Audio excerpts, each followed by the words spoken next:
Hola amigos de YouTube, soy Lazo y vengo a hablarles sobre los Lost Media.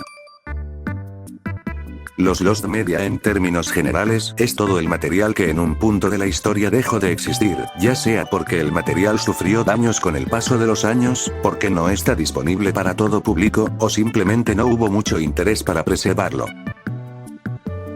Pero hay que tener claro que el Lost Media es material del cual su existencia está comprobada, mostrando pruebas verídicas y coherentes de su existencia. Pero contrario a esto, existe material el cual está en duda su existencia. Estos materiales se sustentan con pocos testimonios de personas, las cuales llegan a tener un poco de credibilidad, pero sin tener una prueba concreta que confirme su existencia. A su vez esto puede significar que el material en cuestión nunca existió, y solo fue un recuerdo muy distorsionado o un efecto Manuela. Es por eso, que la zona conocida les presenta 5 materiales perdidos los cuales su existencia no está confirmada. Primero iniciaré con algo suave. Hablo del caso del doblaje latino de Urusei Yatsura, la cual es un anime basado del manga homónimo, creada por la mangaka Rumiko Takahashi, conocida por ser la también creadora de Ranma y medio e Inuyasha. El anime se estrenó en Japón por medio del canal Fuji Televisión el 14 de octubre de 1981. Siendo un éxito rotundo tanto en nivel nacional como internacional. La única versión en español del anime fue la versión española realizada a finales de los 90s, pero se dice que esta serie tuvo un doblaje mexicano, que supuestamente se transmitió entre los años 80s y 90s en algún canal de Televisa de México. La razón por la que se duda de la existencia del supuesto doblaje latino de Urusei Yatsura es debido a los testimonios confusos y contradictorios de las personas que aseguraron haber visto el anime, e inclusive dijeron haber visto la serie completa de Urusei Yatsura. Hay testimonios que dicen que la serie con el doblaje ya realizado se perdió durante el terremoto de 1985, suponiendo que la serie se transmitió en los 80s casi a la par que en Japón. Podríamos decir que todo el material que se hizo de la serie no se dobló en su totalidad, pues esta terminó sus emisiones en Japón en marzo de 1986. También hay que tomar en cuenta que en esos años, los animes podrían tardar años en doblarse y distribuirse en toda Latinoamérica, no como en la actualidad que existen animes en formato simuldub, es decir, que el doblaje se realiza y se distribuye al mismo tiempo que el idioma original japonés, o en caso de que no sea así, los animes tardan de 1 año a 2 para estrenar su doblaje latino. También otra evidencia para decir que es falso que se transmitió en los 80s, es que entre el elenco del doblaje, se encontraba el actor Gerardo Reyero, pues él debutó en el doblaje en el año de 1989, por lo que hubiese sido imposible su participación. En conclusión podríamos decir que las probabilidades de que la serie haya salido en los 80s es casi nula. En ese caso, ¿la serie se transmitió en los 90s? La respuesta es que tampoco haya pasado así, pues no hay ningún tipo de registro de que la serie se haya transmitido en ningún canal de Latinoamérica. Esto es muy curioso ya que igual en los años 90 llegaría a Latinoamérica la serie de Ranma y medio, la cual fue un éxito en toda la región, con un excelente doblaje mexicano. Respecto al elenco de la serie, se conoce que Araceli de León fue la voz protagónica dándole vida a Lum Invader. Lo curioso es que le dio voz a Shampoo de la serie de Ranma y medio. Se conoce también del trabajo de Alejandro Illescas, el ya antes mencionado Gerardo Reyero, y también de Raúl Aldana, el cual fue el único actor del supuesto elenco de la serie, el cual dio algunos indicios de que el doblaje de Urusei Yatsura sí se realizó, agregando que el doblaje se realizó en Audiomaster 3000.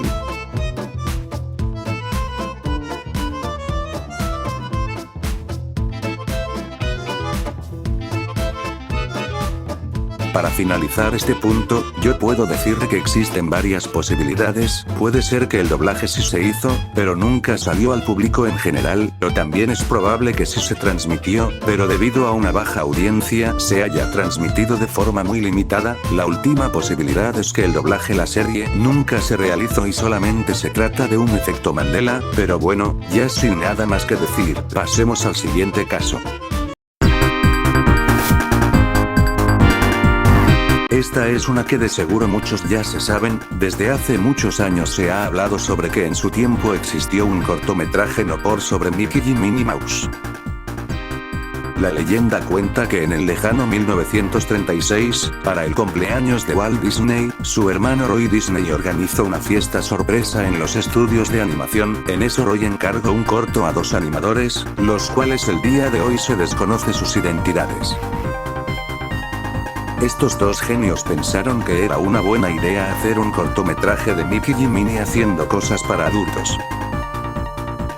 Walt Disney al ver el corto se rió y felicitó de forma muy sarcástica a los 2 animadores. Para posteriormente despedirlos, Disney supuestamente ordenaría destruir todas las cintas existentes del cortometraje. Al día de hoy no se ha encontrado pruebas de la existencia del corto, además como mencioné anteriormente, no se conoce la identidad de estos 2 animadores, y por ende tampoco se sabe si alguno de ellos conserva una copia.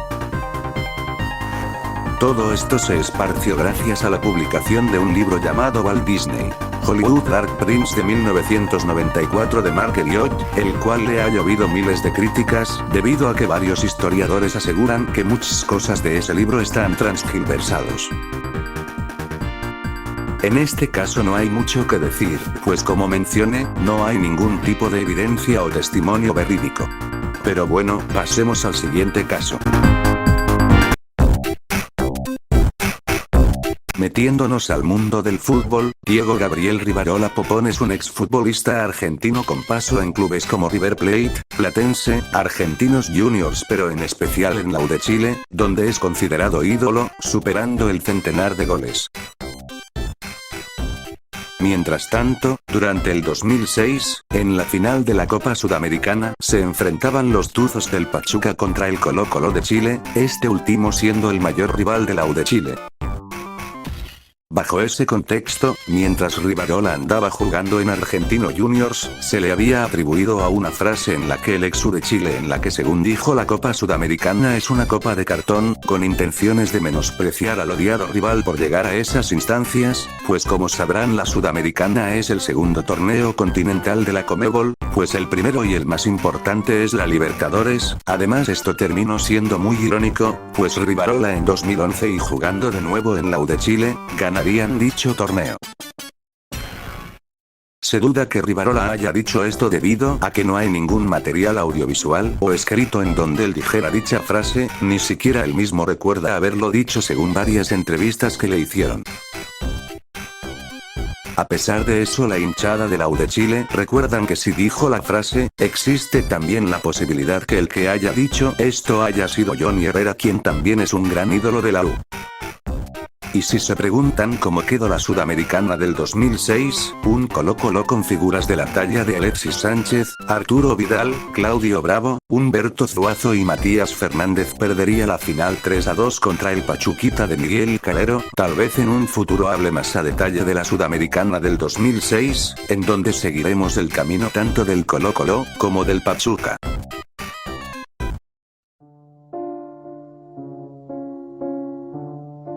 Perdónenme ustedes por la típica canción de creepypasta, pero la ocasión lo amerita. Voy a hablarles sobre el caso de una leyenda urbana escabrosa japonesa llamada Hitogata, la cual su traducción sería humanoides blancos, que se originó en el año 2004. La leyenda cuenta que en dicho comercial aparecían 2 figuras humanoides que estaban sobre unas vías del tren, y como luces intermitentes de un auto, estas desaparecían y aparecían, hasta un punto donde empezaron a alternarse, es decir, cuando una figura aparecía, otra desaparecía, después aparecía un texto que dice: cada 2 segundos, una persona se desuscribe del planeta Tierra. Aunque también hay personas que aseguran que esto fue dicho por una voz en off. También existe un gran debate entre las personas que vieron el comercial, pues debido a la variedad de testimonios que hay no se sabe cuánto tiempo dura el comercial, ni cuándo inició exactamente sus transmisiones, y menos cuándo finalizaron. Lo que sí se sabe es que este se transmitía a altas horas de la noche, y debido a lo raro y extraño que era el comercial, muchas personas iniciaron una búsqueda para dar con el origen del comercial, o al menos un metraje que pueda dar indicios de veracidad y de su existencia misma. Todo inició exactamente cuando en la página 2 Channel alguien abrió un hilo, preguntando sobre comerciales de televisión que se les haya hecho raros o perturbadores, a lo cual un usuario anónimo, presuntamente japonés, dijo lo siguiente. Hubo un comercial terriblemente aterrador, y siempre lo he recordado. Dos humanoides blancos están dibujados sobre un fondo negro, y el sonido de can suena una y otra vez. Entonces se dice en la Tierra, una persona se va de baja de la vida cada 2 segundos, y una de ellas desaparece cuando el sonido se escucha 2 veces. Al momento siguiente, el humanoide reaparece en su lugar original, y esta vez la otra desaparece. Comercial solo se repite sin cesar. De ahí es donde otras personas afirmaban haber visto el mismo comercial, pero cada persona tenía una versión distinta sobre lo visto en el comercial, habiendo muchas contradicciones de por medio, haciendo que estos testimonios tengan varias contradicciones entre sí, haciendo este asunto muy confuso. Hay teorías que este comercial se trata de una campaña de servicio público hecha por una ONG, otros dicen que fue hecha por una empresa comercial, e inclusive dicen que es de una farmacéutica, hasta también se ha dudado sobre si realmente Japón ha sido su país de procedencia.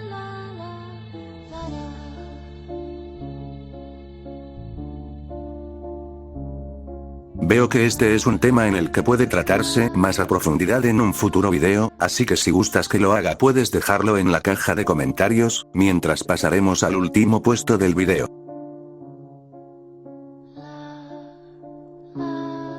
En esta parte del video voy a ponerme serio, debido a que es un tema bastante delicado. No entraré tanto en detalle, pero desde 1960, la sociedad colombiana está pasando un mal momento, debido a un conflicto armado interno en el país. La cosa es que del período del 2002 al 2008, durante el gobierno de Álvaro Uribe Vélez, varios miembros del ejército colombiano asesinaron a miles de civiles no beligrantes, y los hacían pasar como bajas en combate. El motivo de esto era para maquillar las estadísticas, pues querían aparentar ante la población resultados exitosos en contra del tráfico de sustancias, esto con tal de que los integrantes del ejército obtuvieran descansos, condecoraciones o recompensas económicas, liquidando así a varias personas inocentes. A esto la prensa colombiana lo denominó como los falsos positivos. Yo, al no ser colombiano, tendré que parar hasta aquí con el contexto, pues no quiero dar algún tipo de información falsa ante un tema muy delicado. Es por eso que si alguien me ve desde Colombia, está invitado a aportar más información sobre el tema. También si di un dato incorrecto, pueden hacérmelo saber en la caja de los comentarios. Sabiendo esto, ahora sí vamos con la Lost Media que nos trajo hasta acá, pues en el año 2008, alrededor de las 4 horas de Colombia, el canal RCN estaba retransmitiendo varias novelas exitosas del canal, para posteriormente transmitir el himno nacional para después cerrar las transmisiones del día, algo muy parecido a lo que pasa acá en México, que las transmisiones cierran a las 12 de la madrugada con el himno nacional. Pero regresando a Colombia, algo muy raro pasaría durante estos cierres, pues este protocolo se vería interrumpido en 3 ocasiones entre agosto y noviembre de ese 2008, serían 3 días en los que supuestamente, los pocos televidentes colombianos que estaban despiertos en la madrugada presenciarían una transmisión inédita. Después de que terminaba la novela, la pantalla quedaría en total oscuridad, para posteriormente aparecer el presentador colombiano Bernardo Duque, delante de un fondo blanco, para posteriormente empezar a recitar poemas durante 4 o 5 minutos. El contenido de estos poemas son descritos por las personas que presenciaron ese momento como poemas violentos y agresivos. Después de eso, la pantalla se volvía a oscurecer nada más, para transmitir el himno nacional como era de costumbre, para cerrar la actividad diaria del canal. La razón por la que Bernardo Duque hizo esto, fue en forma de protesta, no solamente de los falsos positivos, sino también por el estado general en el que se encontraba el país, además de que el gobierno y el ejército censuraban, dando la orden directa de cubrir las noticias que no les convenían. Esto se trata de un lost media la cual su existencia no está confirmada, por el simple hecho de no existir imágenes ni vídeos del suceso, pues supuestamente estas 3 transmisiones fueron espontáneas, por lo que no se sabía en qué días exactamente se iban a transmitir. Lamentablemente Bernardo Duque falleció el 9 de julio del 2013, por lo que es imposible saber, al menos a viva voz de él, si estos cierres de transmisión sucedieron o no. Una curiosidad es que ese mismo 9 de julio el canal RCN cumplía 15 años como canal privado.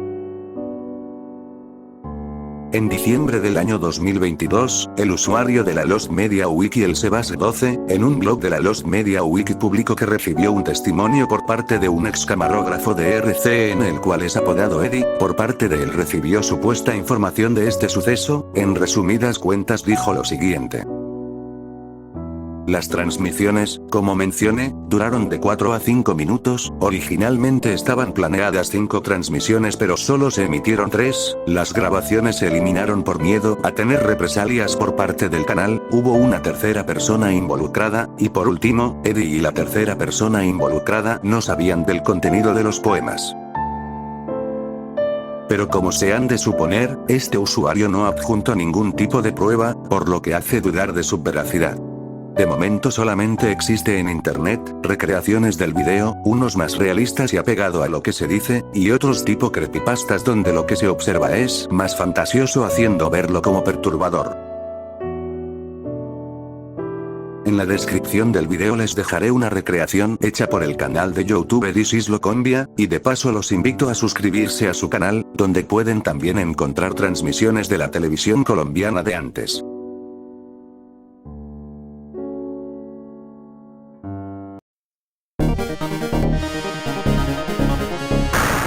Muy bien, eso sería todo de mi parte el día de hoy. Si te gustó este primer video del canal, pueden ayudarme dándole un hermoso like, al igual que suscribirte para hacer crecer más a este hermoso canal. También puedes dejar tu opinión o sugerencia en la caja de comentarios. Sin nada más que decir, soy Lazo y nos vemos el siguiente video.